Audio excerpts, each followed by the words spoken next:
sorrow at the sight of this man, she whispered. He is a creature I made, in a way. Yet all this time, he'd been secretly made by another, and bent wholly toward my destruction. How we would have loved and adored him, if he'd come to us honestly. For his genius was great, and we would not have cared from whence it came. All fruits of flesh are equal in the eyes of the Empire. She turned to Honor, who still sat in silence, a deep glower on her face. What do you proclaim, Delabra? It seems a great triumph, to find all we sought, and all our enemies dead, and all at once. I winced, for that I knew was precisely what troubled her now. Finally, Honor spoke. Why keep the body? Pardon? Said Delaney. Why would Dari keep Pictus's body? Honor demanded. Why package it up, sir? We all looked at the corpse and thought on that. I do not know, said Delaney. Perhaps his hatred of the man was that great. You think he was going to do something to it, ma'am? Said Mallow. Again, I do not know, said Delaney, fronted. Or, I said, perhaps Pictus was killed by another man. Honor's head snapped up to gaze sightlessly upon me. Eh? Say more, did? Well, I said, someone might have killed Pictus and stored his body in the chest in the Yarrow vaults, packaged as if it were a pile of gold. If Dari's aim was to steal all he could and flee, he might not have known he had just stolen the body as well, just like he might not have comprehended the value of the grafts he'd stolen. So, you suggest yet another killer, said Delaney uncertainly. A killer of Pictus who stored his body in this chest? I cannot comprehend that. But I confess, I have little appetite to pursue it. The clear conclusion is that the man in possession of the body is the one who killed him. Indeed, the same man who had a tremendous reason to kill him, Satrap Dari. For you believed Pictus was killing his old allies one by one, true? Honor was silent. And even if someone else killed him, said Delaney, how troubled are we that Pictus is slain, given that we have secured the reagents he so needed? Honor's next words were like the snapping of a steel blade. Have we? The wardens fell to muttering and drew symbols in the air. You said 6 crates had been stolen, huh? Said Mallow slowly. And 6 crates is what we found. Yes, said Honor tersely. We have crates, but I would like their contents tested. For merely having the crates makes me less than content. Specifically, I want to test their concentration. You worry it has been diluted? Asked Delaney. Cut with another substance? Oh, I worry about all things for this investigation, said Honor. Please test it, and hurry. The wardens and Delaney quickly produced tools and instruments to take samples from the fertilizer. I felt myself nearly toppling over from exhaustion, yet Samudara pressed a small vial in my hand. Clarifage, she said, to keep your eyes open, pretty one. Mumbling about being grafted so often, I tossed the vial back. It was sickly sweet. The instant I consumed it, I felt energy return to my limbs and watched the angel at work. The first 4 boxes, they pronounced, were the proper concentration of reagents, exactly as they'd been shipped from Yarrowdome. The 5th, however, was somewhat diluted, only slightly. Yet this, Delaney said, could be from decay or improper storage. But as they tested the contents of the 6th crate, their faces changed. Delaney peered at the cloudiness of the reagents in her instruments, then went pale and announced, it is 40% his expected concentration. Mallow shut her eyes, dismayed. Again, the wardens fell to muttering and made more strange gestures to beseech the aid of the fates. Such was my despair that I had half a mind to join them. Meaning over half of its contents have been removed, said Honor, and replaced with another substance? Yes, said Delaney, her voice hardly a whisper. A much more common fertilizer, one with far less Kudidin Kani in its production. How much has been removed in weight? Just over 4 stone, said Delaney. She pressed her hand to her brow. So, enough. Enough to achieve a warping much, much greater than what was seen in that jungle clearing. A miserable silence filled the chamber. Delaney turned to Honor. He already took all he needs, didn't he? He did it long ago. Yes, said Honor softly. I rather think he had. So another weapon lies sleeping somewhere. A tremor of panic rang in Delaney's voice now. Doesn't it, Delabra? Honor's response was light and unbothered. Yes, I think it does. For he is just the sort to manufacture an attack that would succeed even if he himself perished.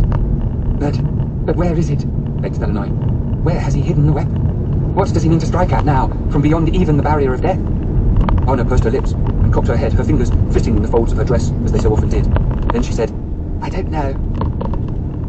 After all we've done, whispered Mallow, after everything. The wardens began chattering to each other in panicked Pidgin, and Delaney paced the room, her crimson robes fluttering. It must be somewhere, she said. Yet we have checked all the tools and shipments upon the shroud, and have found not a thing. How could he still intend to attack it? What methods does he devise now? I could see Arna's face twitching. I stood and, feeling bold, said, Come, please, Commander Prefecto. My immunist will need some quiet to think upon this. Again, a silence filled the distant chamber, and we all watched as Arna sat before the crates of reagents and the chest containing the corpse, her pale face twisted in thought. Minutes passed, and we did nothing but smell the reek of the fertilizers, the rot of Pictus's body, and the musk and sweat of the wardens and myself. Finally, Arna whispered, Apophenia. I leaned close. Pardon, Mom? Apophenia, she said again. The affliction of spying meaning and patterns in randomness. The August struggle with it, yet I feel it is this state he aimed to induce in me. He bombards me with so much evidence and motives and mysteries that my mind cannot function. It is as if he knows my very nature. Then she shook her head. There is no more to it. I must do something now that I have long since avoided. What's that, Mom? I asked. She sighed deeply. I shall need to dine. A stupefied pause. Samudara sat forward, peering at Mallow for confirmation, mouthing, "Dine?" Mallow ignored her, crying, "You what?" Beg pardon, Mom," I said. "Dine again?" Anna waved a hand like our bewilderment was beneath acknowledgement. "Yes, I shall need to dine, but it will be very different from every meal you've seen me consume before." Everyone looked to me as if to confirm that her words were true. I shrugged, quite as confused as they. "Dolabra," said Delanite, "so grateful I am for the works you have done for us, but I am nearly moved to grant you anything you wish without thought. But this is an emergency, surely. Is it wisdom to stop now, to sate your hungers?" "It is," said Anna. "As I said, this meal will be different, for I must think differently to evaluate this problem. Tell me, Commander Prefecto, do the apots here possess any stock of Keeskill mushrooms?" Delanite blinked, startled. "We do. That is a highly regulated substance, as it is very psychoactive and dangerous." I covered my face as I realised what she was asking. "Mom," I said, "you can't seriously be asking us to acquire you psychedelics now." Yet Anna's bearing was utterly grim. "Oh, I am deadly serious, dear," she said. "As you should be if you wish me to define where this weapon now lies. Can you get me this, Delanite?" Yes. But why would you need them?" "I have been quite clear," said Anna. "Just as the augurs need their auguring, I have my own hungers I must sate to prod my thinking. I shall only need 3 small stone worth or so." Delanite stared. "That is enough to sicken or even kill a person, Dolabra." "Not all people. Can you fetch them before dark falls?" "Well, yes, I can do so." "Good." Anna's head turned to me. "And you, Din, you will need to hurry to the Yarrowdale book tree. I will need 2 calf livers for my meal, as rare as possible." "Livers?" I echoed faintly. "Yes, calf livers specifically. Bring them to me wrapped in paper, please. Then I shall sup and reflect on the situation and decide how we shall proceed. Go now, hurry, for while we have some time to prepare, we do not have days' worth." I completed my strange errand and returned to the testing chamber just as evening came on, feeling like an occultist practicing some rite of witchcraft with this dark, bloodied parchment package in my arm. Delanite had already provided the Keeskill mushrooms, and the small, shrunken lumps sat in a bowl atop the table the apots had provided. Next to the bowl sat a fork, a knife, and a napkin. Besides this, and 2 chairs positioned on either side. The table was clear. "Your 2 calf livers," I said, laying the parchment next to the bowl. "Fresh enough to soak through the paper and stain my coat. How would you like me to cook this for you, Mum?" "Oh, not at all, Din," Anna said. "This meal, I need only what has been provided. However, I would like you all to leave, if you could." "You desire privacy," said Delanite. "This seems hardly a fine place for a private meal," muttered Mallow, "given the corpse in the box just over there, and the stink of that altered soil." "And yet privacy is what I ask," said Anna. "Save for Din, of course. He is my grave. I shall need someone to witness my revelations, should I be blessed with any. Now, I can eat here, or I may remove to my chambers, where I can then eat in peace. Which do we all prefer?" "Say no more," said Delanite, sighing. "We shall leave you to this rite, Dolabra. I hope it yields heady dividends." She gestured, and they all began to troop out. As she followed at the end of the line, Mallow stepped close and whispered, "You remember how I said your Imuni sometimes has a strange smell to her? Well, she smells very queer to me now. So much so that I'm glad to leave this room." She walked out, and the door swung shut, and I was alone in the room, save for the corpse of Pictus, and Anna, still sitting sprawled on the floor. Chapter 15. Anna gestured to me, calling, Come now, Din. Help me to my meal." I walked to her, took her by the arm, and guided her to her seat at the little table. "Now, please, veil the light in here a little," she said. "It is too bright. I can see the luminescence through my blindfold." I did so, casting cloths over the May lanterns. Soon the chamber was quite dark, the corners swimming in deep shadows. With a slight clearing of her throat, Anna squared up to the table, unwrapped the livers, and placed the black, gleaming nuggets of flesh in the bowl. Then she began violently cutting them to ribbons with her knife and fork. "Now sit," she said as she worked. "Sit across from me, child, and give me a moment." I did so, repulsed by her mangling vehemence. Then she unceremoniously dumped all the Keeskill mushrooms on top of the raw livers, and began to mix them. "Isn't that dosage dangerous for you, Mum?" I asked.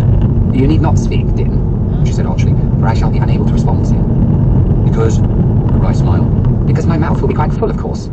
She then gobbled down the awful dish bite by bite. The sight was so horrid, I had to turn away. She even lifted the bowl to her lips and feverishly scooped the dregs into her mouth. Finally, she lowered the bowl and sat back with a satisfied sigh, her chin and lips now dark and bloodied. "Another meal," I said softly, "like the Empire of old." Her blindfolded head snapped to attention. "What?" she said. "The last time you ate, Mum. You said such banquets were a common sight in the ages of the first and second emperors." She remained totally silent, appearing to wait for more. A drop of blood gathered at her chin, dropped into her lap. "And you made many proper deductions then," I said nervously. "So, perhaps the same to happen now?" "That is true, Din," she murmured. "And I thank you for your indulgence. Now, I shall reflect on our quarry's nature and desires. Then perhaps I can spy his last most hidden works and decide how we will proceed this black night." Anna fell silent once more. She sat back in the darkness, her pale form dappled with blood, her blindfold still tight about her eyes. I worried that the mood reagents might sicken her, and she'd topple over again. "Are you all right, Mum?" I ventured. "Be still, child," she answered softly. "I am in Then Anna seemed to undergo a change. It was one of the strangest things I'd ever seen, though seen was not the right word, for it was so dark in the chamber that I sensed it more than anything. Anna's body remained still, her blindfolded head bowed at an angle, yet I became aware of ligaments tensing at the edge of her face or about her neck, a curious coiling that somehow reshaped the whole of her visage. Then I smelled it. A strange, acrid, shivering musk, slowly suffusing the air. It leaked into my nostrils, tickled the backs of my eyes, as if I'd accidentally punctured some chamber of fume in the earth. My heart raced, and my pulse quickened. I began to feel a deep, unnatural sense of threat, like I was not sitting with my commanding officer at her table, but rather trapped in this place, with a predator stalking me in the dark. I stared at her then, and saw not the Anna I knew, but a skeletal thing, draped in shadow, with bloodied cheeks like corded leather, and her snowy scalp pulled far back from her brow. Her neck appeared elongated, and her long, pale fingers twitched in her lap.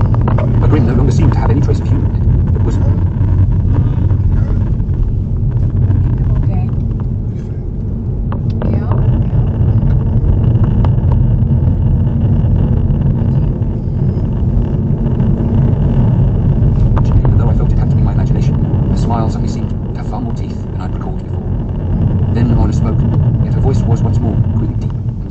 like it emanated from some glottal chamber in her chest.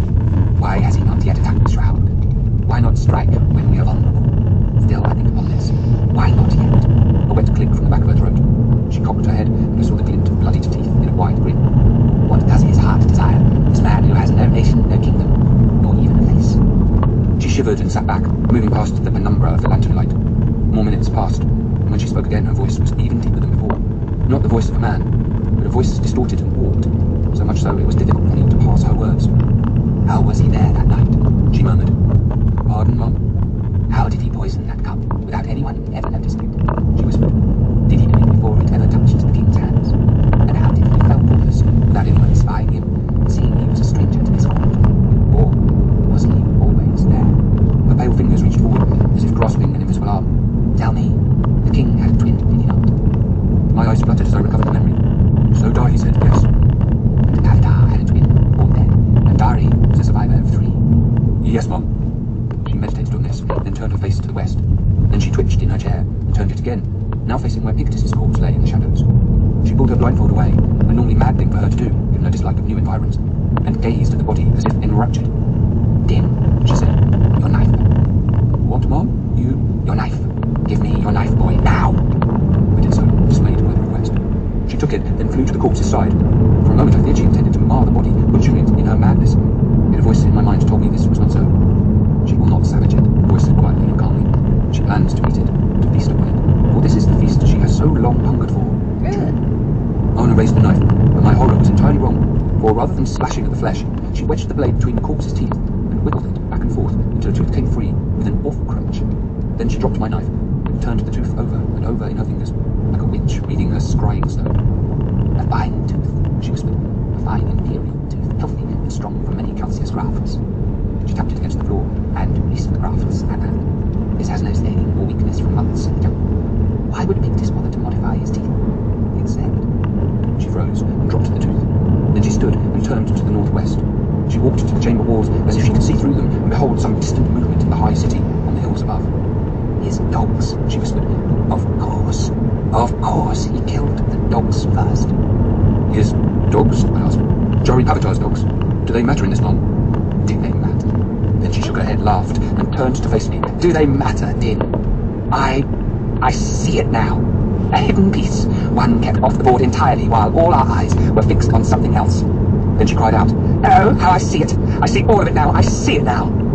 Still shaking her head, Anna dreamily walked toward me, and when she entered the light of the lamps, I gasped. Her wide yellow eyes were quivering and dancing, shaking in her skull, just as my own shook when I summoned my memories. In the blue May-light, and with the blood still fresh on her chin, and her features so strangely distended, the sight struck me cold.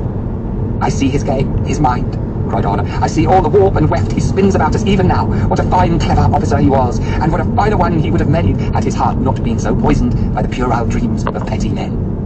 A devilish smile lingered on her face for a moment, then she seemed to suddenly remember my gaze. She turned away into the shadows, like she'd committed some indiscretion. She wiped her mouth of blood and replaced her blindfold. When she returned to the dim lamplight, she seemed returned to her ordinary self, though there remained something strange and stretched to her face. I have made my decision, she whispered. I know where the other weapon lies. Do you, Mom? I said softly. Oh yes, I know all the threads within his design now. Fetch my lyre. You're a liar, Mom. Yes, for that shall be most critical. Fetch that and bring Felonai and the others back in, for I've a task for her and much scheming to do. And then, Dinius, you shall lead myself and the wardens back to the high city to return the wealth of that kingdom. She grinned horribly. And there I shall lay the entire plot bare. We threw ourselves to it then, hurtling about in the dark, following Anna's cries and exultations, building her grand plan beneath the darkening skies. When our work took us outside, she stayed within her carriage, whispering or crying instructions through a crack in the door, sightlessly predicting our movements. I was reminded of the tale of the Eidolon, trapped in its mausoleum, whispering tales of how all its neighbouring dead had come to lie in their shelves. With each horrible revelation, our pace grew faster. Felonai nearly screamed in rage, and Mallow gasped and cursed, but still we worked, breathlessly and thoughtlessly, seizing weapons and tools to secure our path ahead. A red rocket, Anna said to Felonai as our preparations ended. We must see a red rocket when your work is done. Only then can I proceed with confidence. Is that clear? Very, said Felonai weakly, now stripped of all her pride and dignity. I shall send it into the skies at the very moment. Excellent. Now, Din, how long has it been since the Scribehawk departed with news regarding us? Nearly 3 hours by now, Mum, I said. Good, heard Anna's voice through the crack in the carriage. Then I believe we are ready to proceed. I assisted in loading the last of the Yarrow treasure onto the litter, and we began our long trek up to the high city. Yet my thoughts lingered on the sound of Anna's voice just now. Was that tenor still present? That queer, sepulchral timbre? What did we make here in the deep dark in service for this strange being? I thought of the shroud, and how I'd once imagined it to be a chrysalis, holding some brewing horror within its flesh. As we hastened our steeds up the slopes in the depths of night, I wondered if this hidden threat still remained true, but perhaps I had been looking in the wrong direction entirely. Chapter 51. We were not more than 3 leagues from the high city when one of the wardens hurried back to our carriage and whispered, "Alta! Blood! And human blood at that!" Anna gestured, and I exited to review the way ahead with Mallow. There we found many corpses lying about in the trees or in the road, cut down by sword or shot with arrows. They were all Yarrow men, to my eye, but they had the look of soldiers, clad in armour and well armed. They're Dari's men, I imagine, Anna told us when we reported the scene to her. Or men suspected of being loyal to the former Septrap. I believe Jari Pavatar and his allies have now won out. Mallow spat into the night. That purple-faced bastard truly runs the whole of the Yarrow court now? That, or thereabout, the young prince found himself deserted, but Dari is now slain, and news of his death is known to all. Pavatar rushes in to fill the gap. I suspect this will not be the last corpse we see tonight. Steel yourselves, children. I believe... As we hastened our steeds up the slopes in the depths of night, I wondered if this hidden threat... I gasped and cursed, but still we worked, breathlessly and thoughtlessly, seizing weapons and tools. Nias, you shall lead myself and the wardens back to the high city to return the wealth of that kingdom. She grinned horribly. And there I shall lay the entire plot bare. We threw ourselves to it then, hurtling about in the dark, following Anna's cries and exultations, building her grand plan beneath the darkening skies. When our work took us outside, she stayed within her carriage, whispering or crying instructions through a crack in the door, sightlessly predicting our movements. I was reminded of the tale of the Eidolon, trapped in its mausoleum, whispering tales of how all its neighbouring dead had come to lie in their shelves. With each horrible revelation, our pace grew faster. Felonai nearly screamed in rage, and Mallow gasped and cursed, but still we worked, breathlessly and thoughtlessly, seizing weapons and tools to secure our path ahead. A red rocket, Anna said to Felonai as our preparations ended. We must see a red rocket when your work is done. Only then can I proceed with confidence. Is that clear? Very, said Felonai weakly, now stripped of all her pride and dignity. I shall send it into the skies at the very moment. Excellent. Now, Din, how long has it been since the Scribehawk departed with news regarding us? Nearly 3 hours by now, Mum, I said. Good, heard Anna's voice through the crack in the carriage. Then I believe we are ready to proceed. I assisted in loading the last of the Yarrow treasure onto the litter, and we began our long trek up to the high city. Yet my thoughts lingered on the sound of Anna's voice just now. Was that tenor still present? That queer, sepulchral timbre? What did we make here in the deep dark in service for this strange being? I thought of the shroud, and how I'd once imagined it to be a chrysalis, holding some brewing horror within its flesh. As we hastened our steeds up the slopes in the depths of night, I wondered if this hidden threat still remained true, but perhaps I had been looking in the wrong direction entirely. Chapter 51. We were not more than 3 leagues from the high city when one of the wardens hurried back to our carriage and whispered, "Alta! Blood! And human blood at that!" Anna gestured, and I exited to review the way ahead with Mallow. There we found many corpses lying about in the trees or in the road, cut down by sword or shot with arrows. They were all Yarrow men, to my eye, but they had the look of soldiers, clad in armour and well armed. They're Dari's men, I imagine, Anna told us when we reported the scene to her. Or men suspected of being loyal to the former Septrap. I believe Jari Pavatar and his allies have now won out. Mallow spat into the night. That purple-faced bastard truly runs the whole of the Yarrow court now? That, or thereabout, the young prince found himself deserted, but Dari is now slain, and news of his death is known to all. Pavatar rushes in to fill the gap. I suspect this will not be the last corpse we see tonight. Steel yourselves, children, but do not forget our purpose. Her words proved true. When we approached the gates and reported to them our purpose, Prefect Cardas, it seems, had notified them of our arrival. We were led through and saw the bodies of slain Yarrow men hanging from the gates within, as if stuck there by a shriek of